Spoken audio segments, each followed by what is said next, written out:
My use of clay is conceptual.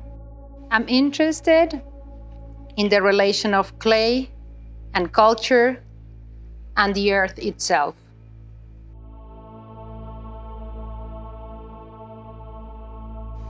And I guess the clay brought me to my childhood, my teenage years, and I definitely feel so much comfort. I definitely feel the playfulness of the material. And after the fire, it could be solid, it could be resistant. It can break, it can crack, but it still has so much to tell. Clay, like many disciplines, you learn from mistake, but every mistake brings a story. When you work by yourself, you can move faster. But when you work collectively, you can go further. The most important part, working in collective, is trust. You can bring any technique, any idea to share, but define the process of the work to be all in one page is the key. Once you define the goals, once you define the tools you're gonna use, the techniques you're gonna use, then everyone can bring ideas to the table. When I started molding the pelvis, I tried to find a material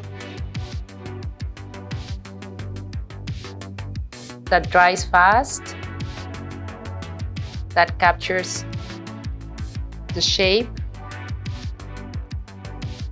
but also a material hard enough to give the participant a sense of stillness, a moment where you can think about the project, how you relate it to your pelvis. And then the anonymous part of the project becomes an opportunity to think about how do you want to name your pelvis? How are you connecting with it?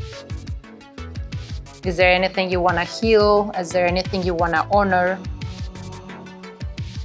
Are you grateful?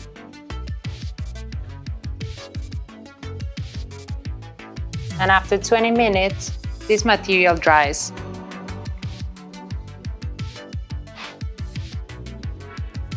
When we work collectively, there's no judgment. We are nature, and we're constantly in a state of becoming. I'm interested in the rite of passage and the relation of materials and the human body. I started to work with the pelvis rituals when I was part of a Rite of the Womb, and I covered my pelvis for the first time with red clay. The analogy of the red clay that reminds the earth, but also the blood. Then I contact a doula, a conscious mover, a videographer, and a shaman. And I facilitate a ritual where we invite 31 women. I created a video, a 13-minute video called Grávida.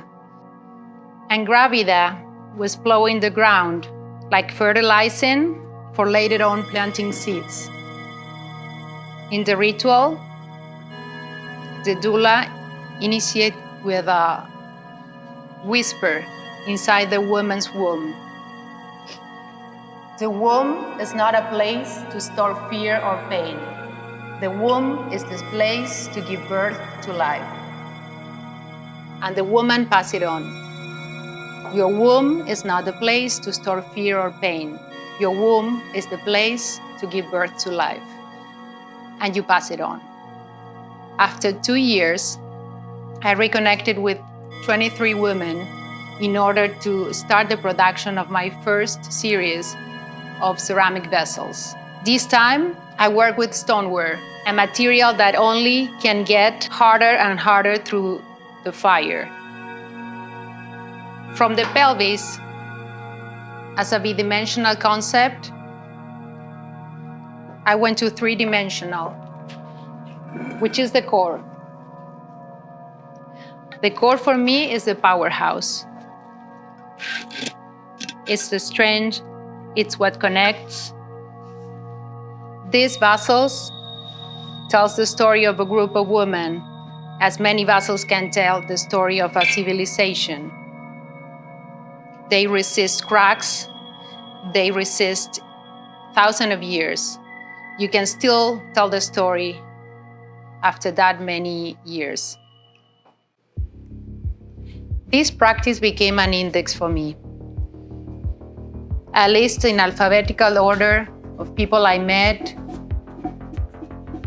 people I'm related to. Every part of this project keeps a track on the pieces that lay on it. Sometimes the work is temporal. You only keep a track on the work if you document it. This is an incredible documentation for me. I feel that the clay gave me the energy to keep going. I feel that, like the index, at the end of the book, it's the end of a book, but the beginning of another. So I don't think I will stop working in this project because I can already recognize this alphabetical order, and I still want to know more. I want to meet more people. I want to interact. I want my body to interact with those new people that I still haven't met.